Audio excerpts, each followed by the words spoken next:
algún punto asistir o brindar estrategias justamente para que las condiciones de vida sean un poco más saludables, ¿sí? En principio, y lo fundamental también es tratar, a pesar del aislamiento, continuar sosteniendo el campo vincular, decimos, que el hecho de estar en nuestras casas o aislados no sea un freno para el lazo social, es decir, que podamos continuar teniendo los amigos o los círculos del trabajo habituales que generalmente tenemos, porque esto tiende a actuar justamente como una contención ante una situación que resulta desorganizante. Es importante también que el malestar subjetivo que pueda surgir por estos dos emergentes, que puede ser o el miedo, el temor a contagiarse, o la presencia o el hecho de romper con las rutinas habituales, que el malestar subjetivo interno pueda expresarse mediante palabras, justamente para que disminuyan las reacciones de estrés poco habituales o que por ahí pueden llegar a asustar a las personas o que pueden llevarlas a tener conductas que no son propias de su personalidad. Para eso es fundamental justamente poder hablar de las cosas que generalmente aquejan. Por ahí vos has mencionado, y también por los números sabemos, de que en el último tiempo o a partir del surgimiento de la cuarentena han aumentado los casos de violencia familiar o incluso de violencia de género. Es probable de que haya un mayor aumento de dificultades en la convivencia. Por eso es fundamental también que cuando tenemos que quedarnos con nuestra familia, disfrutemos los espacios y los tiempos en familia que habitualmente no lo podemos hacer, como un almuerzo o las 4 comidas básicas, pero también preservemos los espacios de soledad y el contacto con otros vínculos que generalmente forman parte de nuestras vidas, ya sean los vínculos del trabajo, los vínculos del gimnasio o los vínculos de los amigos o los compañeros, que esos vínculos se continúen sosteniendo. No es necesario tampoco estar todo el tiempo juntos, porque eso por ahí muchas veces puede resultar en dificultades varias. También es importante que al estar en nuestras casas, yo digo, no agotar los recursos, digamos. Es decir, no hacer una sola actividad todo el tiempo. Claro.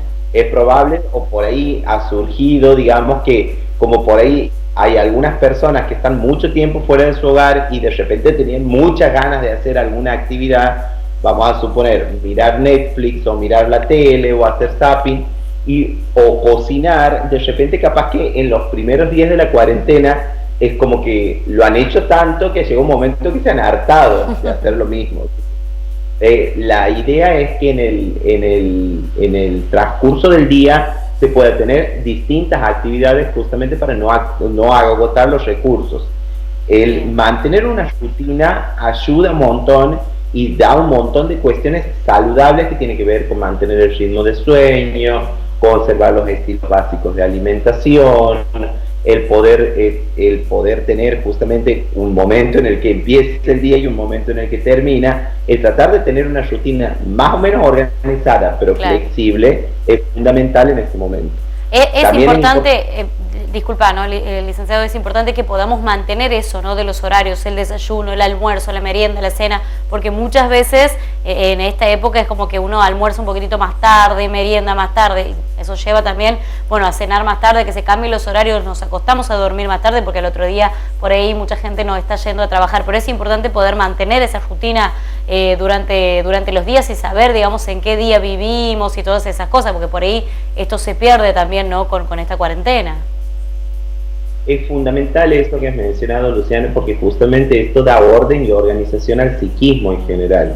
Es decir, el tener en cuenta el día que está transcurriendo y poder tener horarios para realizar las distintas cosas que son parte de la cotidianidad es fundamental, y también para preservar los horarios de descanso.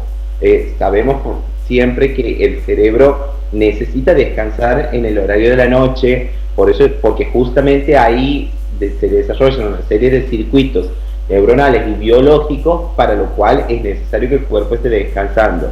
Puede suceder que eventualmente algún día o los fines de semana nos acostemos más tarde, eso no está mal, pero sí durante la semana al menos, o que esto no sea una constante al punto tal de cambiar los ritmos de sueño, ¿sí? O cambiar los horarios habituales de sueño.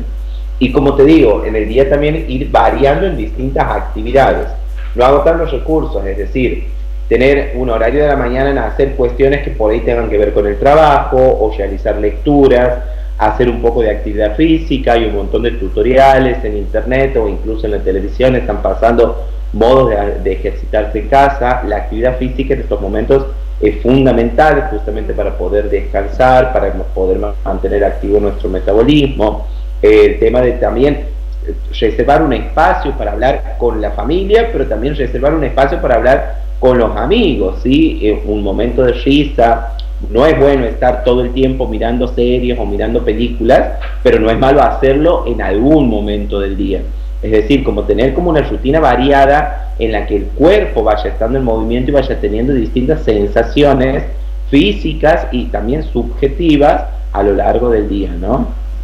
Y esto, no perder de vista la necesidad de poner lo que nos pasa con respecto a esto en palabras, en al menos un momento del día, hablar de lo que nos está sucediendo, o pasando un día de lo que nos está sucediendo, de cómo pensamos esto, de cuáles son los temores que nos aquejan, de qué es lo que se piensa y cuál es la expectativa con respecto al futuro, que también nos va a permitir reorganizarnos, pero ir transcurriendo este momento del modo más armónico posible. Bien, ¿y cómo manejar, por ejemplo, esto del miedo? Digo, hay algunas personas que lo sienten un poquitito más que otras. Bueno, bien lo está diciendo, es importante poder expresarlo, pero también cuáles son otras recomendaciones para tener en cuenta de todas aquellas personas, bueno, que toda esta situación les está generando un poquitito de miedo. Siempre que abordamos un tema particular como el miedo o con lo cuestiones que pueden suscitar sensaciones subjetivas y que después se pueden transformar en síntomas, porque el miedo es una reacción natural ante un evento desconocido o un evento que por algo nos atemoriza. Yo siempre digo que hay que ver el caso por caso, ¿sí? En principio, tratar de poner en palabras qué es lo que asusta de todo esto y cuáles son, tratar de movilizar internamente cuáles son las herramientas con las que contamos. Pero también es importante que sepamos que si esto llega a un nivel de generarse como inmanejable para el sujeto, es fundamental que se pueda consultar con un profesional. Y en este momento los profesionales en varias instituciones y los psicólogos particulares y los psiquiatras también están haciendo atenciones por videollamadas o teleconferencias, es decir, que se puede consultar a los profesionales de referencia. Y también hay un grupo de profesionales autoconvocados de los que formo parte, de que estamos en una red de contención psicológica por cuestiones particulares y por intervenciones focalizadas que tengan que ver con esta situación de emergencia, donde lo fundamental es que abordar este tema, evaluar las situaciones y si fuera necesario hacer las derivaciones correspondientes. Lo importante es que no se queden con esta sensación inminente y que no dejen que esto vaya en aumento, porque cuando las cosas no se tramitan dentro de la subjetividad, lo que tienden a hacer es agravarse, y lo que menos queremos es que se agraven. Por eso explicaba lo de la red de contención y ayuda psicológica, porque de lo que estamos tratando de abordar, de lo que estamos tratando de brindar, son primeros auxilios psicológicos, es decir, poder brindar todo lo necesario para que lo que esté surgiendo como extraño o poco habitual ante un evento poco habitual pueda resultar lo menos grave posible, ¿no?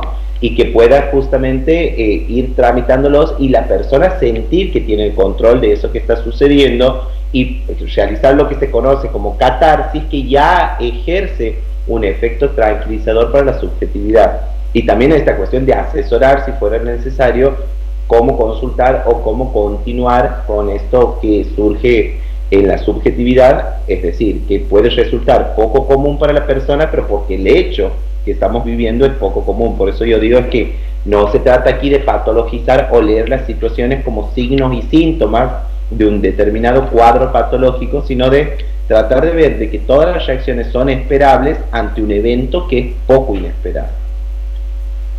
Bien, sin duda es muy importante tener en cuenta de que existen profesionales que en estos momentos, más allá de la cuarentena, están disponibles, digo, a cualquier hora del día, porque por ahí estos miedos se pueden dar o se pueden despertar en cualquier momento. Es importante que los profesionales de la salud mental sobre todo, siempre están atentos a todos estos casos, y que es importante poder pedirles ayuda también. Totalmente. Y también el tema de constantemente ver acciones que sean favorecedoras de la salud mental, ¿sí?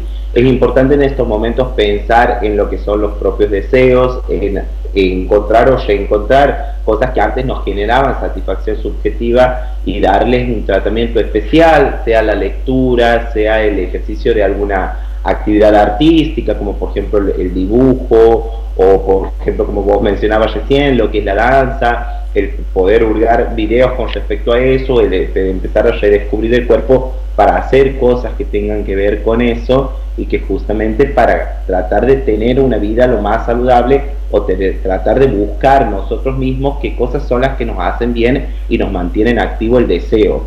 Es importante y fundamental que en este momento pensemos en nuestro propio deseo y cuáles son los modos de desempeñarlo o desarrollar un plan para que a futuro el deseo ocupe un lugar central en nuestra vida, y justamente eso ya es un acto saludable. Bien, y sin duda, bueno, pensar que esto es algo pasajero, digo, porque a todos nos cuesta por ahí quedarnos en nuestras casas tantas horas, estamos acostumbrados siempre a salir, a ser sociables y demás, pero entender que esto es solo un tiempo, que se va a acabar, que se va a terminar, pero es importante, bueno, que en estos momentos podamos cumplirlo. Exactamente, entender que es un tiempo y pensar, a ver, que el aislamiento social, es decir, que la distancia, esto que vos dices, que el hecho de no poder juntarnos como hacíamos habitualmente, del no poder ocupar los espacios que ocupábamos anteriormente, es decir, llámese el salón de baile, el gimnasio, el bar o el boliche, que no sea un impedimento para el lazo social, ¿sí? El lazo social es fundamental que lo sostengamos a pesar de no estar juntos, ¿sí? El tema de contactarnos con nuestros amigos 1 o 2 veces al día, ya sea mediante mensajes de texto, ya sea mediante llamadas telefónicas. Hoy las redes sociales nos ofrecen muchos modos para poder comunicarnos e incluso hacer llamadas en grupo, pero de algún modo, aunque sea o llamada por el teléfono fijo o conexión mediante chat, es importante y fundamental que sostengamos los lazos en los momentos de crisis, en los momentos ante emergencias. Los lazos sociales y los vínculos, el mantener el campo vincular, ayudan un montón a justamente sostener la subjetividad. Muy bien, perfecto, licenciado. Bueno, muchas gracias. Decirle a la gente que no está sola, que está contenida, que cualquier cosa puede pedir ayuda. ¿Hay algún lugar específico para realizar este tipo de dudas o consultas particulares?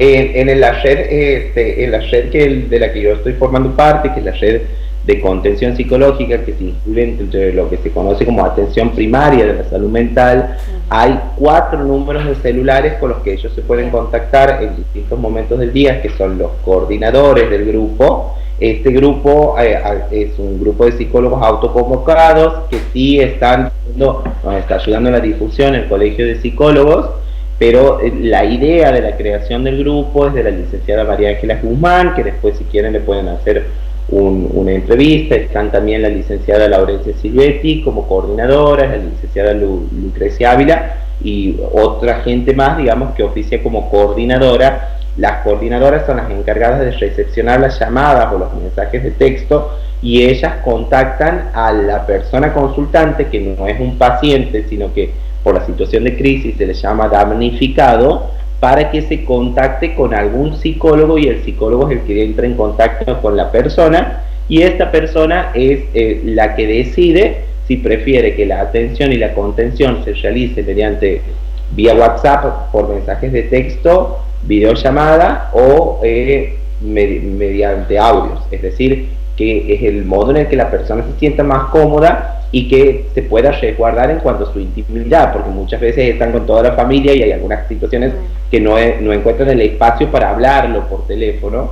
Todo esto siempre resguardando las cuestiones éticas que tienen que ver con el respeto del secreto profesional y de la identidad de las personas que consultan o de los damnificados. Después yo te paso un flyer por el Bien. número de las coordinadoras, justamente que son las coordinadoras las que reciben los llamados y se encargan justamente de poner en contacto con el psicólogo que se va a contactar con la persona que ha consultado, psicólogo o psicóloga. Somos alrededor de 40 y pico, casi 50 profesionales. Muy bien, perfecto. Estamos todos juntos en esto, eso es lo importante también, ¿no? Llevar ese mensaje tranquilizador, ¿no? A la gente que está en sus casas.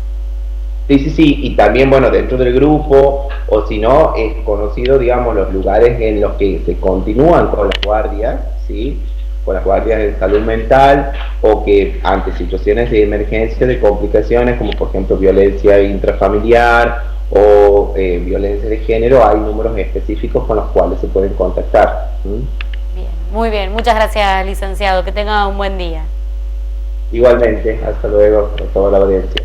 Hasta luego. Compartíamos ahí las palabras del licenciado Leandro Peiretti, bueno, quien nos hablaba acerca de lo que tiene que ver con la salud mental, la importancia de poder conservar en estos momentos, en estos tiempos que corren, en esta época de pandemia, en este momento de cuarentena obligatoria que estamos cumpliendo, que tenemos que cumplir todos, que tenemos que quedarnos en nuestras casas, y bueno, bien lo dijo y dio varias recomendaciones a tener en cuenta, y la importancia también de poder pedir ayuda si es que alguien lo necesita, la importancia de poder hablar de nuestros miedos, de poder decirlo, bueno, sin duda es una herramienta fundamental para poder mantener nuestra salud mental.